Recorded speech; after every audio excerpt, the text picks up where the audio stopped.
Hello everyone, कैसे हैं आप सभी। आशा करती हूँ अच्छे होंगे और खूब मन लगा पढ़ाई कर रहे होंगे। तो कल की वीडियो में 2-3 प्रश्न बार-बार आ रहे हैं जो मैंने सोचा कि आप लोगों के साथ मैं शेयर करूँ। तो एक तो ये पूछा जा रहा है कि आपकी ज़मीन कितनी है, और ये पूछा जा रहा है कि आपकी जब जॉब लग गई तो आप पढ़ाई क्यों कर रही हैं। देखिए, एक चीज़ जान लीजिए कि कभी भी ज़िंदगी में रुकना नहीं है, और पढ़ाई क्या कर रही हूँ, मेरे जैसा करना चाहिए, खुद एक आत्मसंतुष्टि नहीं हो पा रही है, जैसा होना चाहिए वैसा नहीं हो पा रहा है क्योंकि व्यस्तता की वजह से। जॉब है तो टाइम निकल जाता है वहीं पे, और आने के बाद थोड़ा-सा कहते हैं ना कि जब एक जॉब हो जाती है तो आदमी रिलैक्स हो जाता है। लेकिन दिमाग में इतना है कि आगे करना है, और ये कोई भी ना कैसे ये क्वेश्चन बनता ही नहीं है कि अगर जॉब हो गई है तो पढ़ाई क्यों है? क्योंकि जानते हैं, कहते हैं, आपने एक वाक्य सुना होगा कि ठहरा हुआ पानी, मतलब पानी कितना मतलब स्वच्छ माना जाता है, सरल होती है पानी की, मतलब जो कहते हैं उसकी जो प्रकृति होती है, हर मतलब तरल होती है। हर चीज़ में देखा जाए तो पानी का सब लोग एग्ज़ाम्पल देते हैं। लेकिन ठहरा हुआ पानी बहुत दिन तक अगर ठहरा रह जाता है, तो उसमें भी सड़न होने लगती है, उसमें भी बदबू आने लगती है। तो हम लोग का जीवन भी ऐसे ही है, निरंतर बहते रहना है। जैसी सिचुएशन है, अच्छी सिचुएशन है, बुरी सिचुएशन है, जैसे भी है, उसमें हमको निरंतर बहते रहना है, आगे बढ़ते रहना है। अगर आप रुकेंगे, तो आपकी ज़िंदगी खराब ही होगी, कभी अच्छी नहीं होगी। तो ये तो जवाब हो गया कि आप पढ़ क्यों रही हैं। तो बिल्कुल पढ़ना है, अगर नौकरी करना है या नहीं करना है, लेकिन पढ़ना हमेशा है।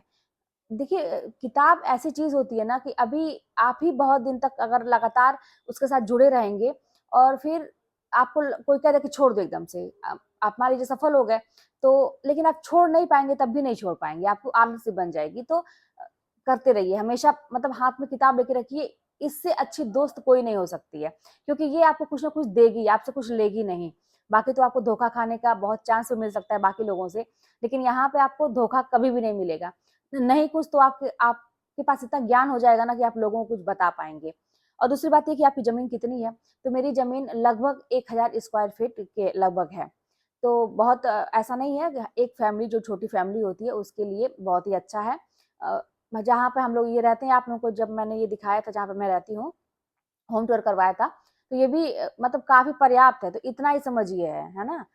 ये काफ़ी बड़ा मकान है जहाँ पे मैं रहती हूँ, तो और इसमें 2 पार्ट हैं, मतलब ये लोग 2 भाई थे, तो उसके 2 पार्ट हैं। तो एक पार्ट में हम लोग रहते हैं, तो इतना समझिए कि हमारी ज़मीन ही है। तो बहुत ज़्यादा नहीं है, लेकिन हाँ, इतना है कि आप आराम से उसमें अपनी फैमिली अच्छे से रह सकती है, सब कुछ हो सकता है। और हाँ, एक बात और आप लोगों से करनी है कि जैसे आप लोगों को मोटिवेशन की ज़रूरत पड़ती है हर समय, सोचते रहते हैं कि अपने ही बोलते हैं कि अपनी सिचुएशन की वज़ह से आए दिन डिमोटिवेट होते हैं कि अब नहीं करने का मन है, छोड़ देने का मन है। तो एक चीज़ जान लीजिए कि औरतें जो होती हैं ना, ख़ास करके जो मेरी बहनें हैं ना, वही परेशान है। क्योंकि क्या है ना कि देखिए, एक आदमी जो होता है उसको बस वर्क करना है। वो घर पे आएगा तब भी उसको सब कुछ मिलेगा। लेकिन एक जो औरत होती है ना, वो काम के साथ-साथ घर को भी देखेगी, बच्चे को भी देखेगी, बाकी लोगों को भी देखेगी, तो इसलिए औरतें अक्सर ना हार मान जाती हैं। तो लेकिन हार नहीं मानना है, जान लीजिए एक औरत तभी अच्छी लगती है जब वो संघर्ष करती है।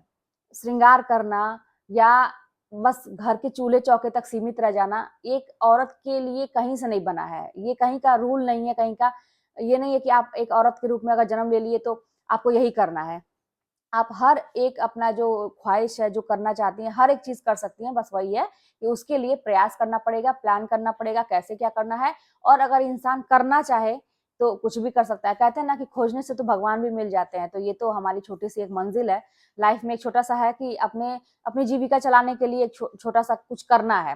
तो करने से तो कुछ भी हो सकता है, तो इसीलिए कभी भी ये मत सोचिएगा कि नहीं होगा। अपने ऊपर संदेह करके कोई काम मत करिए, अपने ऊपर पूरा विश्वास करके करिए, क्योंकि दूसरे पे तो आपको विश्वास करना ही नहीं है, जो भी करना है अपने ऊपर करना है। तो यही छोटी-सी बात थी। बहुत सारे ये प्रश्न बार-बार रिपीट हो रहे थे, तो मैंने सोचा कि आप लोगों को मैं बता दूँ। तो चलिए फिर आप लोग अपनी पढ़ाई एन्जॉय करिए, बोझ समझ के मत पढ़िए। जैसे होता है ना कि लाइफ एन्जॉय, जब पढ़ाई एन्जॉय करके पढ़ेंगे, तो अपनी नौकरी भी एन्जॉय कर पाएँगे, फिर लाइफ को भी एन्जॉय कर पाएँगे। और यही है, जीवन में आनंद प्राप्त करना ही। आनंद की प्राप्ति कैसे होगी? जब आपको अंदर से सुकून महसूस होगा कि हाँ, मैंने जो सोचा था वो किया। जैसे आप कोई टारगेट अगर दिन का रखते हैं, नहीं पूरा होता है तो मन बेचैन हो जाता है, और ये अगर बेचैन हो रहा है तो बहुत अच्छे संकेत है कि हाँ, कम से कम आपको पता तो चल रहा है कि हाँ, मेरा कुछ मिस हो गया, नहीं हो पाया। कुछ लोग तो टारगेट बनाएँगे और अगर नहीं हो पाया तो उनको फ़ील भी नहीं होता है, कोई बात नहीं, क्या हो गया? तो यानी कि वो अपना उतना सीरियस नहीं है उस टारगेट के प्रति।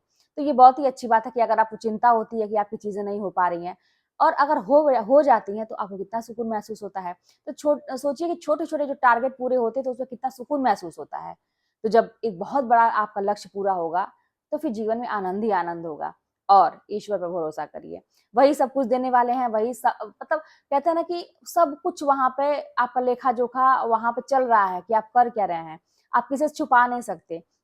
आप किसी को बताइए या ना बताइए, आप क्या सोच रहे हैं, क्या कर रहे हैं, सब कुछ वहाँ पे पता है। तो इसलिए ईमानदारी से अपना कर्म करिए, अपने जीवन को आगे चलाने का सोचिए, किसी के ऊपर डिपेंड मत रहिए। बस यही छोटे-छोटे चीज़ें ना छोटी-छोटी चीज़ें जो है ना आपको सफलता दिलाएँगी। तो चलिए फिर मिलते हैं नेक्स्ट वीडियो में। कोई बात होगी तो कमेंट के माध्यम से बताइएगा, चैनल पर नए हो सब्सक्राइब कर लीजिएगा, शेयर करिएगा। मिलते हैं नेक्स्ट वीडियो में।